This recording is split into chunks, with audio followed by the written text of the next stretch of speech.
Chapter 16. Cautious and meticulous. Bai Shaochun lay in the courtyard, his whole body weak and trembling, yet his spirit unyielding. In his daze, he could faintly sense that his skin had indeed toughened a little. His desire to become an apothecary grew ever stronger. He remained sprawled on the ground for more than half an hour before the weakness finally subsided. Forcing himself upright, he sat cross-legged, pulled out the storage pouch he had received as an outer sect disciple, and carefully examined the small bottle of medicinal pills and the green stick of incense within. Taking a deep breath, he glanced around cautiously.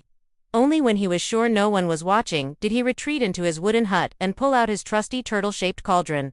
These pills, if I spirit refine them, they should help me break through the third layer and reach the fourth level of key condensation. But the ingredients for two-colored flame are far too expensive. The fire cauldron room has some, but I'm no longer one of their servant disciples.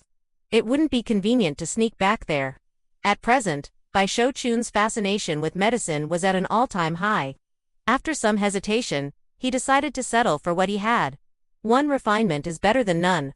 He lit a purplewood chip, and as flames burst forth, the runes on the turtle cauldron flickered to life. Bai Shaochun opened the jade bottle and began spirit refining the longan-sized pills one by one. Before long, 3 silver-patterned pills glowed in his palm. Afterward, he refined the green incense as well.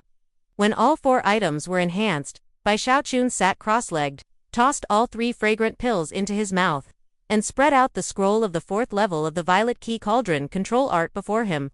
Soon, spiritual energy surged within his body, his endurance improving, his cultivation revolving at an accelerated pace. By the time a stick of incense had burned, the key within him had coalesced into a small stream, flowing through every meridian, growing more vigorous by the moment.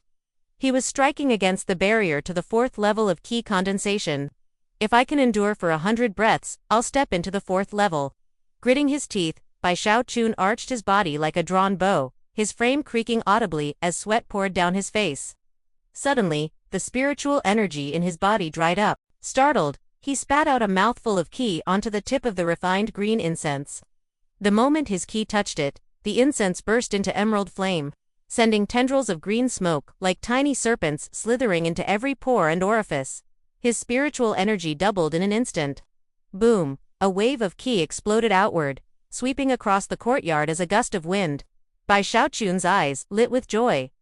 The 4th level of qi condensation. Vital energy surged through him, washing away fatigue, making him feel lighter than air. Looking down, he noticed black, foul-smelling impurities clinging to his skin. These were the toxins being purged from his body. Rushing outside, he bathed clean, then returned in high spirits. With a hand seal, he summoned his wooden sword from the storage pouch. The sword flew out, transforming into a streak of pinkish light as it darted through the air. After several tests, Bai Shaochun's satisfaction deepened. The sword was already extraordinary. Now, paired with his 4th level cultivation, it was even more formidable. Spirit refinement really is amazing. If only I had 3-colored flame. The pills I could refine would be so much stronger. His fascination with medicine only grew.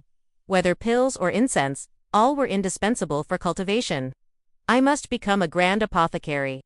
I'll refine the pill of everlasting life, spirit refine it 10 times.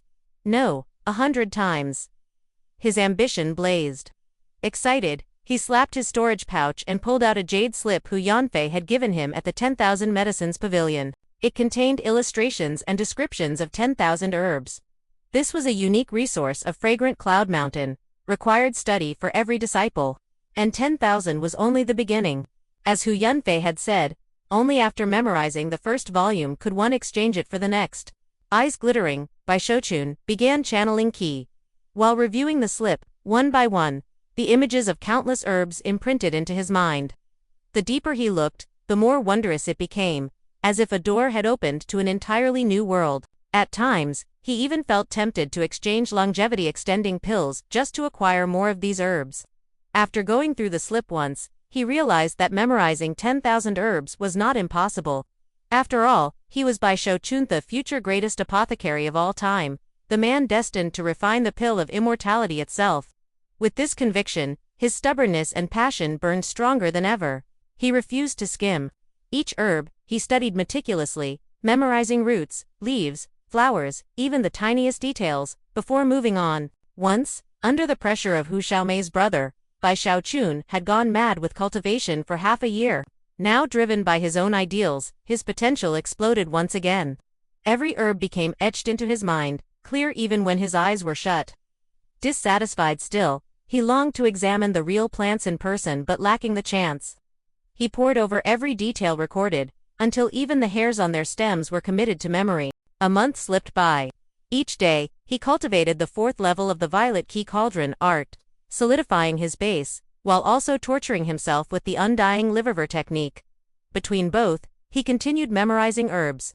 The jade slip's notes were not enough for his standards, so he began annotating and expanding them himself. Every day, he ran laps around the courtyard. Each time, he paused at the far corner, where a small spirit field lay. There, he had planted 10 seeds of a herb called spirit winter bamboo. Half a month earlier, he had chosen this task from the mission Stylian outer sect mission requiring disciples to raise this herb. Each disciple had to complete at least one mission every half year. Though simple and safe, it consumed much time. The spirit winter bamboo would take at least 3 months to mature. Though slow, disciples could accelerate its growth with their own key. Bai Xiaochun, impatient as ever, had sown his seeds at once. But now he frowned. It's growing too slowly. This herb needs dense spiritual energy. My spirit field's key isn't rich enough. He scooped up a handful of soil, muttering. If only there were a way to make the soil more saturated with key. Suddenly, his eyes flashed. Summoning his turtle cauldron, he stared at it, then back at the spirit field. Inspiration struck. This cauldron can spirit refine anything. Could it refine soil? Eager, he dug up a lump of spirit earth, dropped it into the cauldron, and lit a purple wood chip. The runes glowed, then dimmed. The soil emerged, its key noticeably denser. Overjoyed, Bai Xiaochun worked tirelessly, refining batch after batch. After half an hour, the entire plot was enhanced, rich fragrance wafting from the soil. Planting the seeds again, he watched eagerly. Soon, tiny sprouts broke free, shooting up at an impossible pace until they reached nearly a meter tall. If the sect's herbalists had seen this, their jaws would have dropped. Even feeding herbs with personal ki couldn't produce such growth, but to Bai Xiaochun it was only natural. After all, no one else in the cultivation world would ever think to spirit refine dirt. To waste such resources on soil, just to grow spirit winter, bamboo only Bai Xiaochun could be so absurd. Satisfied, he left the plants alone and resumed his studies. By evening, the sprouts were already waist-high. That night, Bai Xiaochun closed the jade slip, his eyes shining. He had memorized all 10,000 herbs. Not only their basic details, but even flaws and contradictions in the records stood out to him. Tomorrow, I'll go exchange for the next volume. I wonder how they test disciples. Surely not just by rote memorization. Though confident, unease stirred. He coughed lightly, picked the slip back up, and reviewed once more, afraid the test might hold some trick.